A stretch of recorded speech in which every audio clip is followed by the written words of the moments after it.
बदलते मौसम के बीच भदोही जिले में चोरी की घटनाएं बढ़ने लगी हैं। ज्ञानपुर कोतवाली इलाके के घराव गांव में मकान का ताला तोड़कर अज्ञात चोरों ने नकदी, आभूषण समेत कपड़ा, चूल्हा व रसोई का सामान उठा ले गए हैं। घराव गांव निवासी अजय कुमार मिश्रा ने डायल 112 व ज्ञानपुर कोतवाली पुलिस से शिकायत करते हुए बताया कि उसके मकान का ताला तोड़कर अज्ञात चोरों ने 8,000 नगद सहित आभूषण, कपड़ा, गैस सिलेंडर, इंडक्शन, परात, कुकर उठा ले गए हैं। टूटा हुआ बक्सा गांव के बास की कोठी के समीप मिला है। चोरी की घटना से इलाके में सनसनी फैली हुई है। अजय कुमार मिश्र ने पुलिस से शिकायत करते हुए चोरी के खुलासे की मांग की है। गाजियाबाद घटना को लेकर दूसरे दिन भी भदोही जिले के अधिवक्ताओं में आक्रोश देखा गया। मंगलवार को भी अधिवक्ताओं ने एक बैठक करते हुए गाजियाबाद में हुए अधिवक्ताओं पर लाठीचार्ज के कड़े शब्दों में निंदा की है। डिस्ट्रिक्ट बार एसोसिएशन के अध्यक्ष एडवोकेट सूर्यदत्त पांडे व महासचिव सुरजीत सिंह की अध्यक्षता में हुई बैठक में वरिष्ठ अधिवक्ता धरणीधर तिवारी, हंसाराम शुक्ला, तेज बहादुर यादव, फैयाज अहमद, आलोक द्विवेदी सहित तमाम अधिवक्ताओं ने गाजियाबाद घटना की कड़े शब्दों में निंदा की है। गाजियाबाद बार एसोसिएशन के समर्थन में डिस्ट्रिक्ट बार एसोसिएशन भदोही ने भी बिगुल फूंका है। मंगलवार को भदोही शहर के चौरी रोड बूढ़ापट्टी सत्यम न्यूज सिटी कार्यालय के समीप एक ई रिक्शा हादसे का शिकार हो गया। साइकिल सवार को बचाने के चक्कर में ई रिक्शा सड़क किनारे पलट गया।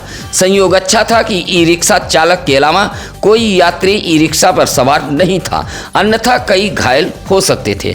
हादसे में चालक बाल बाल बच गया है।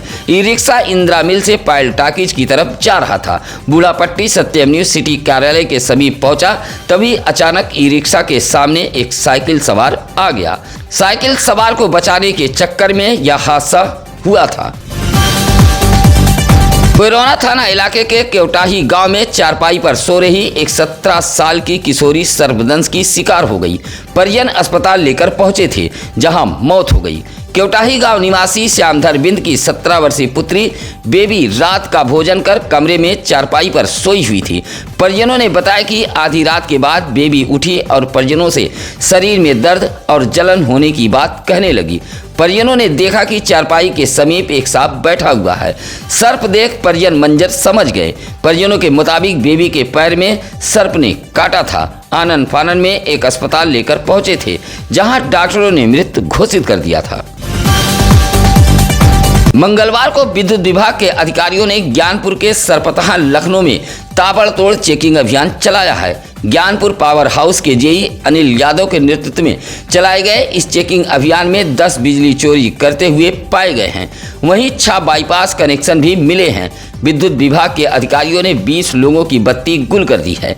2.5 लाख की वसूली करते हुए 4 नए कनेक्शन दिए गए हैं। इसी तरह 3 विद्युत कनेक्शनों के लोड भी बढ़ाए गए हैं। चेकिंग अभियान से सरपतहा लखनऊ गांव में हड़कंप मचा रहा। चेकिंग अभियान टीम में लाइनमैन राजन मौर्य, अहमद अली उर्फ लल्लू, राजन पाल, चंद्र प्रकाश श्रीवास्तव, अजय यादव आदि मौजूद रहे। ज्ञानपुर दीवानी न्यायालय परिसर सभागार में मंगलवार को एक विदाई समारोह कार्यक्रम का आयोजन किया गया था।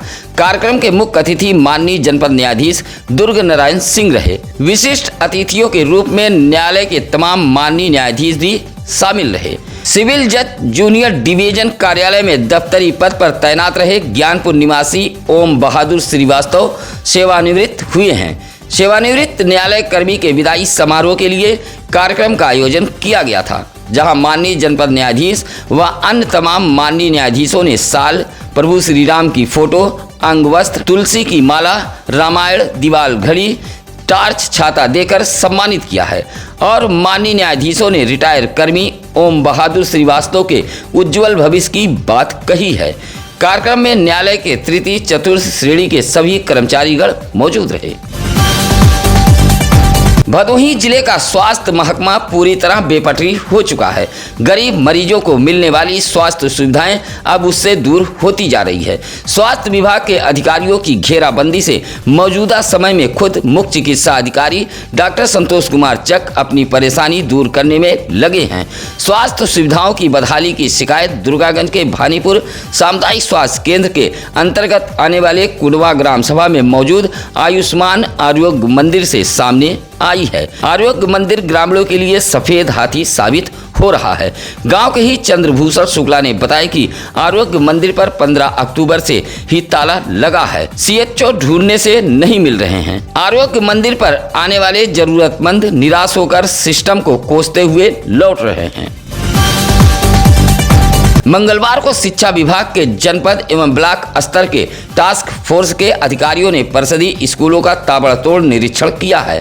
जिले के औराई, ज्ञानपुर व डीग ब्लॉक के अंतर्गत आने वाले परिषदीय स्कूलों पर निरीक्षण के लिए टास्क फोर्स टीम पहुंची थी। जिला बेसिक शिक्षा अधिकारी भूपेंद्र नारायण सिंह ने बताया कि डीग ब्लॉक के धनतुलसी द्वितीय परिषद स्कूल के शिक्षा मित्र अजय प्रकाश नारायण, गजाधरपुर की शिक्षा मित्र संगीता सिंह, ज्ञानपुर ब्लॉक के सारीपुर के सहायक अध्यापक आशीष कुमार वर्मा, इंद्र कुमार, सुहागिनी पांडे, विश्वनाथपुर के अखिलेश कुमार, रमईपुर के हेड मास्टर धर्मेंद्र कुमार सिंह, सहायक अध्यापक मोहम्मद इम्तियाज, आलोक सिंह चौधरी, औराई ब्लॉक के घोसिया परिषदीय स्कूल की रीनू व जहांगीराबाद के जटा शंकर भारती जैसे शिक्षक अपने अपने विद्यालय से गायब मिले हैं। निरीक्षण के दौरान गायब मिले शिक्षकों से जवाब तलब करते हुए वेतन को रोका गया है। निरीक्षण के दौरान कुल 11 शिक्षक अपने विद्यालय से नदारद पाए गए हैं। एसपी डॉक्टर मीनाक्षी कत्यान से फरियाद के बाद विवाहिता की तहरीर पर गोपीगंज पुलिस ने दहेज उत्पीड़न के मामले में 4 लोगों पर मुकदमा दर्ज किया है। गोपीगंज के भरतपुर निवासी चंद्रपाल की पुत्री रन्नू देवी ने एसपी दरबार पहुंचकर गुहार लगाई थी कि साल 2023 के मई महीने में मिर्जा मुराद के डुमैला निवासी जीवनधन पाल के पुत्र जगजीत पाल से शादी हुई थी। शादी के बाद से ही ससुराली दहेज को लेकर प्रताड़ित करते थे। दहेज उत्पीड़न से परेशान विवाहिता रन्नू देवी की शिकायत पर गोपीगंज पुलिस ने पति जगजीत पाल, ससुर जीवनधन पाल, सास जसराजी देवी, ननद परमिला, गीता पाल, प्रीति उर्फ रिंका व ज्ञानदास के खिलाफ मुकदमा दर्ज किया है। आप दर्शकों से निवेदन, अपील, गुजारिश है कि अगर आप हमारे चैनल पर अभी नए हैं तो सत्यम न्यूज वेब टीवी को सब्सक्राइब कर लें। खबर अच्छी लगे तो लाइक, कमेंट, शेयर कर हमारी टीम का हौसला जरूर बढ़ाएं। आप अपने बच्चों के जन्मदिन की खबरें भी हमें भेज सकते हैं। इसी के साथ अब नसीर कुरैशी को दीजिए इजाजत। नमस्कार, आदाब। ताज़ा खबरों के लिए सत्यम न्यूज़ को सब्सक्राइब करें।